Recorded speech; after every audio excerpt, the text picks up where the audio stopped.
স্থানীয় সময় বৃহস্পতিবার রাশিয়ার পার্ম শহরে একটি তেল স্টেশনে হামলা চালায় ইউক্রেন। ড্রোন বাহিনীর কমান্ডার জানান, ইউক্রেনীয় ড্রোন রাশিয়ার রাষ্ট্রীয় জ্বালানি কোম্পানি লুকওয়েলের একটি তেল শোধনাগারে আঘাত করেছে। এটি ওই স্থাপনায় ৮ দিনের মধ্যে দ্বিতীয় হামলা। ইউক্রেন বলছে, রাশিয়ার জ্বালানি ও সামরিক শিল্প অবকাঠামো লক্ষ্য করে হামলা বাড়ানো হচ্ছে, যাতে যুদ্ধের অর্থনৈতিক উৎস দুর্বল করা যায়। এর আগে ইউক্রেন দাবি করেছিল, তারা একই এলাকার রাশিয়ার একটি তেল শোধনাগারে ড্রোন হামলা চালিয়েছে।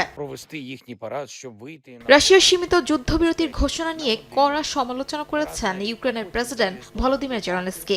স্থানীয় সময় বৃহস্পতিবার এক ভিডিও বার্তায় তিনি বলেন, দ্বিতীয় বিশ্বযুদ্ধ স্মরণে দেয়া এই যুদ্ধবিরতি রাশিয়ার নেতৃত্বের অনুপযুক্ত চিন্তাভাবনা প্রকাশ করে। জেলেনস্কি দাবি করেন, রাশিয়া চাইছে ইউক্রেন যেন তাদের সামরিক কুচকাওয়াজকে নিরাপত্তা দেয়, তারপর আবারও যুদ্ধ চালিয়ে যায়। তিনি বলেন, ৯ মের পর আবারও হামলার কথাও বলছে রাশিয়া, যা অত্যন্ত উদ্বেগজনক।